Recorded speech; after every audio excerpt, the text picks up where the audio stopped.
Hello friends, welcome to கதவு சமையல். இன்றைக்கி ரெசிபி என்னென்னா, டிஃபனுக்கு தொட்டு சாப்பிட்ற ஒரு சாம்பார் ஐட்டம் தான் நம்ம இன்றைக்கி செய்ய போகிறோம். இந்த சாம்பார் டக்குன்னு ஒரு 5 மினிட்ஸில் செஞ்சிடலாங்க. ரொம்பவே ஈஸியான ஒரு ஐட்டம் தான் இது. வாங்க இது எப்படி பண்ணுறதுன்னு பார்த்துடலாம்.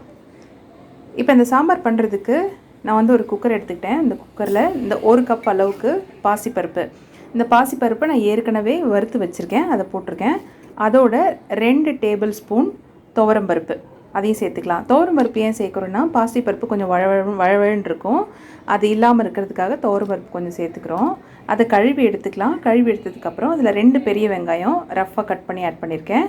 1 தக்காளி ரஃப்பாக கட் பண்ணியிருக்கேன். 2 பச்சை மிளகா. உங்களுக்கு காரம் சேர்த்து வேணும்னா இன்னொன்று சேர்த்துக்கோங்க.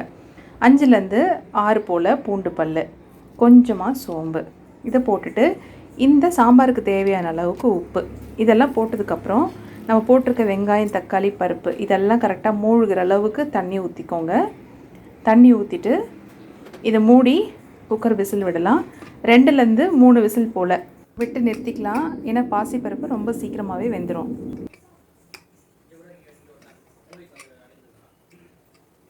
பாருங்கள் எவ்வளோ சூப்பராக வெந்து ரெடி ஆகிடுச்சு.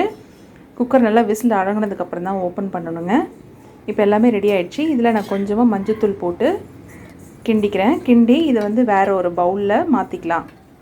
பவுலில் மாற்றிக்கிட்டு இந்த சாம்பார் வந்து தாளித்து விட்டுக்கலாங்க. பாருங்கள் எவ்வளோ சூப்பராக வெந்திருக்கு. இது வந்து ஒரு கிண்ணத்தில் மாற்றிக்கிறேன். இப்போ இந்த சாம்பாரை நம்ம தாளிச்சிக்கலாம்.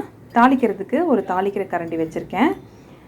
அதில் 1 டீஸ்பூன் எண்ணெய் காஞ்சதுக்கப்புறமா 1/4 டீஸ்பூன் கடுகு பொரிஞ்சு வந்ததுக்கப்புறம் அதில் கொஞ்சமாக பெருங்காயம் சேர்த்துக்கலாம். உங்கள்கிட்ட கட்டி பெருங்காயம் இருந்ததுன்னா அதையும் நுணுக்கி நீங்கள் அதை கூட சேர்த்துக்கலாம். 1 கொத்து கருவேப்பிலை.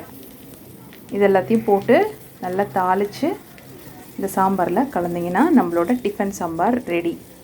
நல்லா சூடாக இட்லி மேலே ஊற்றி இந்த சாம்பாரை சாப்பிட்டிங்கன்னா ரொம்ப டேஸ்ட்டாக இருக்கும். ஒரு டிஃப்ரெண்ட் டேஸ்ட்டாக இருக்கும். எப்பயும் சட்னி அப்படி செஞ்சுட்டு இல்லாமல் இந்த மாதிரி செஞ்சு பாருங்கள். நீங்களும் வீட்டில் ட்ரை பண்ணி பார்த்துட்டு எப்படி இருந்ததுன்னு கமெண்ட்டில் போடுங்க. இந்த வீடியோ பிடிச்சதுன்னா லைக் பண்ணுங்கள், உங்கள் ஃப்ரெண்ட்ஸுக்கும் ஷேர் பண்ணுங்கள். மறக்காமல் இந்த சேனலுக்கு சப்ஸ்கிரைப் பண்ணுங்கள். பக்கத்தில் இருக்க பெல் பட்டனையும் ப்ரெஸ் பண்ணிக்கோங்க. அப்போ தான் நான் போடுற எல்லா வீடியோவும் உங்களுக்கு நோட்டிஃபிகேஷனாக வரும். அடுத்து இன்னொரு ரெசிபியில் பார்க்கலாம். தேங்க்யூ.